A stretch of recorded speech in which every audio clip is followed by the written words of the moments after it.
আসসালামু আলাইকুম। আমাদের আরো একটি ভিডিওতে আপনাদের সবাইকে স্বাগতম। এই ভিডিওতে আমরা যা দেখব সেটা হচ্ছে আমাদের যে টেবিলটা আছে সেটার মার্জ অ্যান্ড স্প্লিট বিষয়গুলো নিয়ে। ওকে? তো আমাদের যে টেবিলটা ক্রিয়েট করা আছে এখানে আমরা যখন ক্লিক দিব তাহলে দেখেন আমাদের এখানে ডিজাইন এবং লেআউট মেনু চলে আসবে। তো আমরা লেআউটে যাব। লেআউটে যাওয়ার পরে আমরা প্রথমেই যেটা দেখব তা হলো, ধরেন আমার যে এই সেলটা আছে এই সেলে সাথে আমি অন্য কোনো আর কি রো আমি অ্যাড করতে চাচ্ছি বা কলাম আমি অ্যাড করতে চাচ্ছি। তো তার জন্য সিম্পল আমি যখন এটাতে সিলেক্ট করে নিব বা আমি যখন এই এই সাইডে যখন ক্লিক দেবো তখন পুরো রোটা আমার সিলেক্ট হয়ে যাবে। এরপরে আমি চাইলে এই যে ইনসার্ট অ্যাবল, এটাতে ইনসার্ট অ্যাবভ এটা যদি ক্লিক দিই তাহলে দেখেন এই রোর উপরে একটা রো আমার ক্রিয়েট হয়ে গেছে। অথবা আমি যখন ইনসার্ট বিলোতে ক্লিক দিব তখন দেখেন আমার এই রোর নিচে আরও একটি রো ক্রিয়েট হয়ে গেছে। ঠিক আছে?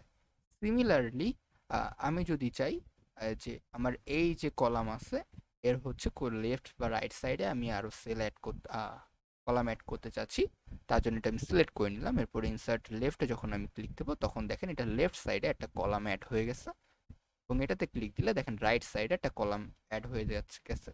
মানে আমি যেটা সিলেক্ট করব তার রাইট বা লেফটে হবে। ওকে? দেন আমি চাইলে এই রোটা বা এই কলামটা আবার ডিলেটও করে দিতে পারি। কিভাবে? আমি এখানে ক্লিক দিলাম, দেখেন এটা আমার সিলেক্ট হয়ে গেল। এবার আমি যদি ডিলেটের এখানে আসি, আসার পর ডিলেট কলামস এখানে ক্লিক দেই তাহলে দেখেন আমার এই কলামটা ডিলেট হয়ে গেছে। আবার আমি দেখেন এভাবে এই রোটাও ডিলেট করে দিতে পারি, যে delete row, delete row. Similarly আমি যদি আবার সিলেক্ট করে নিলাম, নেওয়ার পর আমি যদি ডিলেট টেবিলে ক্লিক দিই তাহলে দেখেন আমার টেবিলটাই চলে গেল। এবার আমি আবার আন্ডু করে এটা চলে আসলো, আবার টেবিলটা আবার আমরা নিয়ে আসতে পারলাম। ওকে, দেন আমি চাইলে মার্জও করতে পারি। ঠিক আছে? তো আমি এটার উপরে একটা রো আনতে চাচ্ছি, ধরেন। ওকে, আমি একটা নতুন রো নিয়ে আসলাম। ঠিক আছে? এবার আমি যদি চাই এটা মার্জও করতে পারি। মার্জ করা বলতে এই চারটা সেল মিলে একটা সেল হবে।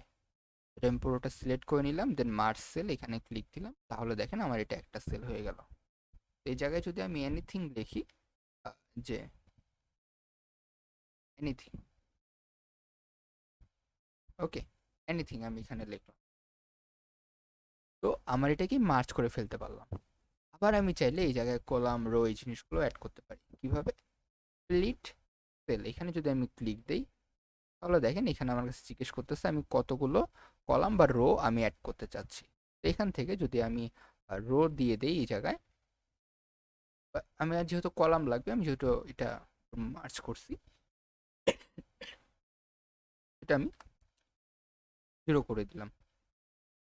আর কলামের এই জায়গায় আমি যদি 2 রাখি, ওকে, তাহলে দেখেন আমার এটা 2টা সেল হয়ে গেছে।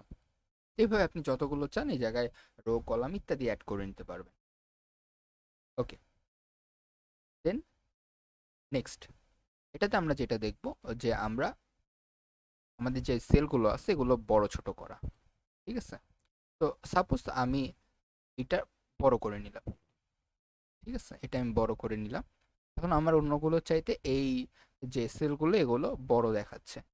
তো এবার এখানে এসে যদি আমি ডিস্ট্রিবিউট রোতে ক্লিক দিই তাহলে দেখেন আমার সবগুলো আবার ঠিক হয়ে যাচ্ছে, মানে সবগুলো এক সাইজে চলে আসে।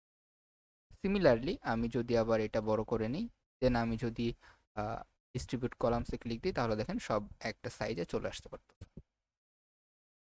এরপরে আমি যদি এখান থেকে এই যে হাইটে ক্লিক দিই, এটা বাড়িয়ে দিই তাহলে দেখেন এই যে আমার এই সেলটা আছে, সেল যে রোটার বড় হয়ে যাবে।